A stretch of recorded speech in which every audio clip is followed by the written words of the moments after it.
बस मेरी तकरीर तबे यार को बेचैन करती है, सबब क्या है वही कहता हूँ जो दिल पर गुजरती है। बस मैं अपनी गुफ्तगू की तरफ चलने लगा। फरमाया गया, लोगों मेरा महबूब जो तुम्हें दे वो ले लो। हुजूर ने जर्दा दिया, उम्मत ने लिया। हुजूर ने बिरयानी दी, उम्मत ने ली। हुजूर की बारगाह से तीजे के चने मिले, उम्मत ने लिए। हुजूर की बारगाह से खिचड़ा हलीम मिला, उम्मत ने लिया। हुजूर की जानिब से वलीमे की दावत मिली, उम्मत ने ली। लेकिन और भी कुछ हुजूर ने दिया था, वो हमें याद है। हुजूर ने और भी कुछ दिया था। तकलीफ होती है, आज आए दिन तरह तरह के हादसे सामने आया करते हैं। अभी कुछ दिन पहले की बात है कि अपने हिंदुस्तान के अंदर बाप और मां ने मिलकर के अपनी बेटी को इसलिए कत्ल कर डाला ताकि उसकी शादी ना करना पड़े।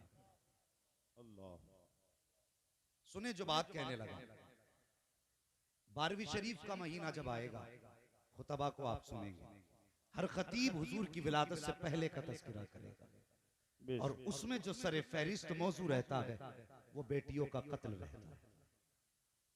यही सरे फहरिस्त रहता है ना, बेटियों का कत्ल। हुजूर से पहले बेटियां मारी जा रही थी। मुझे बताओ क्या फर्क है? कल भी बेटियां मारी जा रही थी, आज भी बेटियां मारी जा रही हैं। फर्क इतना है, कल पैदा होने के बाद मारी जाती थी, आज पैदा होने से पहले मारी जाती। सही बात है, बिल्कुल यही बात। ज़हन नशीन करें मेरी बातें। मैं खिताबत का लोहा मनवाने नहीं आया, बस एक पैगाम देने आया।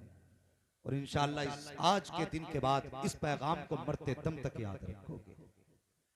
बाप और मां ने मिलकर बेटी को कत्ल किया ताकि उसका निकाह में और उसके शादी में जहेज न देना पड़े। अभी कुछ दिन पहले अपने आप को इस्लामिक कंट्री कहने वाला देश, जहां कहते हैं कि यहाँ पे निजाम मुस्तफा है, उसी मुल्क के अंदर एक जालिम बाप ने 7 दिन की बेटी को गोलियां मार के कत्ल कर डाला। ये जमीन पे हो क्या रहा है? ये जमीन पे चल क्या रहा है? 7 दिन की बेटी को एक बाप ने कत्ल कर डाला। जब इंटरव्यू में उससे पूछा गया, बता तूने 7 दिन की बच्ची को कत्ल क्यों किया, इसका कसूर क्या था, इसकी खता क्या थी, इसने तेरा बिगाड़ा क्या था? अभी तो इसने आके दुनिया में होश भी नहीं संभाला था, अभी तो इसने तुझे अपनी आंखों से पहचाना तक न था, आखिर इसे कत्ल क्यों किया? तो कहने लगा, इसे इसलिए कत्ल किया कि मुझे पहली बेटी नहीं, मुझे पहला बेटा चाहिए था। हम किस डगर पे चलने लगे हैं? अपने समाज को उठाइए, देखिए, क्या बेटियों को इसलिए तलाक नहीं दी जाती कि इसके शिकम से कोई बेटा नहीं हो रहा है? कितने लोगों के फोन आते होंगे हजरत के पास कि अल्लामा कोई तावीज दे दे। दामाद 5 दिन से 5 महीने से बुलाने नहीं आया, 3 साल से बुलाने नहीं आया, लेकिन जब वजह पूछी गई तो वजह जब निकल के आई सामने, यार कलेजे टुकड़े टुकड़े होते हैं। बाप आंखों में आंसू भर के कहता है, मेरी बेटी का कसूर कोई नहीं, ससुराल के एक एक काम को ख्याल करके करती रही, सास की खिदमत करती रही, ससुर का एहतराम करती रही, पूरे ससुराल वालों के कपड़े धोती रही, सबके आगे उसकी गर्दन झुका के रहती रही। कसूर सिर्फ इतना है कि बेटी के शिकम से सिर्फ बेटियां पैदा हुई, इसलिए दामाद छोड़ के चला गया। ओ हया कर, किसी की बेटी को इस बुनियाद पे न छोड़ कि उसके शिकम से पैदा हुई है।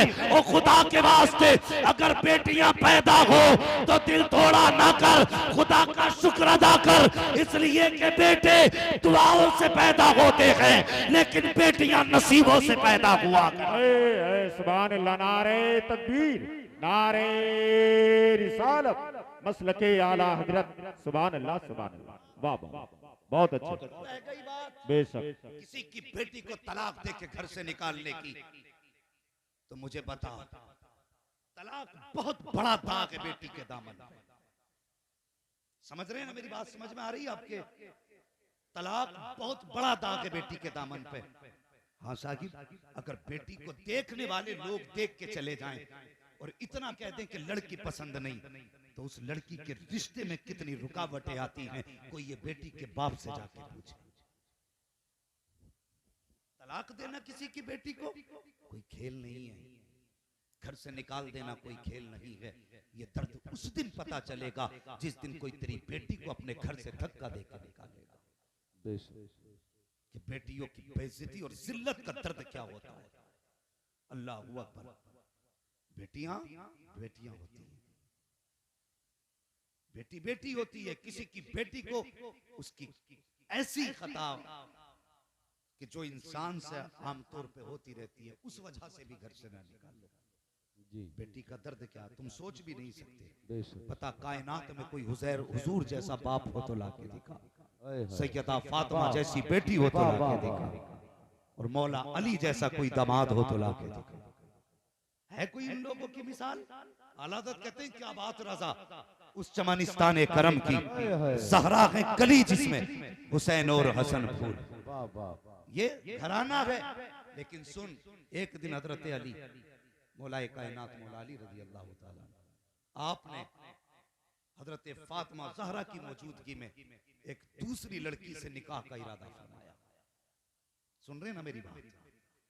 बहुत गौर से सुनना। हमें हलवे के हवाले याद है, जर्दे के हवाले याद है, जरा ये भी सुन जो बताने लगा।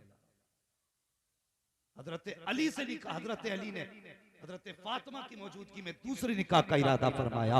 अल्लाह अकबर। ये खबर नबी के बेटी के कानों तक आई। आपने शहजादों को गोद में उठाया, हुजूर की खिदमत में गई, हुजूर की बारगाह में जाके बैठी, आंख में आंसू थे। मेरे नबी ने फरमाया फातिमा खैर तो है, कैसे आई हो? कहती है अब्बा जान मैंने सुना है अली दूसरे निकाह का इरादा कर रहे हैं। इतना सुनना था मेरे हुजूर ने घर छोड़ा, मस्जिद के मिंबर पे तशरीफ लाए, सहाबा को इकट्ठा किया, और जब सारे सहाबा आ गए आका ने उसके बाद फरमाया ऐना अली इब्ने अबी तालिब, अली इब्ने अबी तालिब कहाँ है? हजरत अली उठ के खड़े हुए, फिदा का भी वम्बी या रसूल अल्लाह, आका मेरे माँ बाप आप पे कुर्बान हो जाएं। हुजूर हुक्म फरमाए। आका फरमाते हैं ए अली सुना है कि तू मेरी बेटी के ऊपर दूसरे की बेटी लाने वाला है। कहा जी या रसूल अल्लाह, आपने दुरुस्त सुना है। आका फरमाते हैं ए अली हर शख्स को 4 निकाह की इजाजत है, लेकिन तुझे फातिमा के होते हुए किसी दूसरे निकाह की इजाजत नहीं है। और मुझे बता तो सही, अगर बेटी के ऊपर बेटी पैगंबर इस्लाम को गवारा ना हो तो किसी की बेटी को तू धक्का दे के निकाले, ये गरीब बाप की हिम्मत को कैसे गवारा हो सकता? नारे तकबीर, नारे रिसालत, नारे गौसियत, मसलके आला हजरत, फैजाने आला हजरत, जश्ने दस्तार बंदी। सुभान अल्लाह, सुभान अल्लाह। बेटियां पैदा हो तो मुंह न बिगाड़, बेटियां पैदा हो तो रब का शुक्र अदा कर। बेशक हक बात। खुदा का शुक्र अदा कर, वरना उनसे पूछ जिनके आंगन में बेटियां नहीं होती है। अगर खुदा ने 10 बेटे भी दिए हैं ना तो घर कब्रिस्तान लगता है, और सिर्फ एक बेटी घर में हो वो मुस्कुराती है तो कसम खुदा की चमन सा नजर आया करता है। बेटी बेटी होती है। हमने इस बेटी की पैदाइश पे गम मनाया।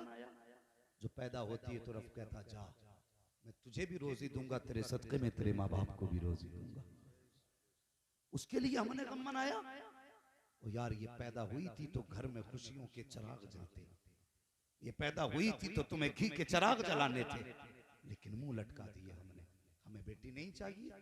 और बेटे मांगने वालों, बेटे मांगो तुम्हारा हक है, इसलिए कि बेटे मांगना ये नबियों की सुन्नत है दुआओं में।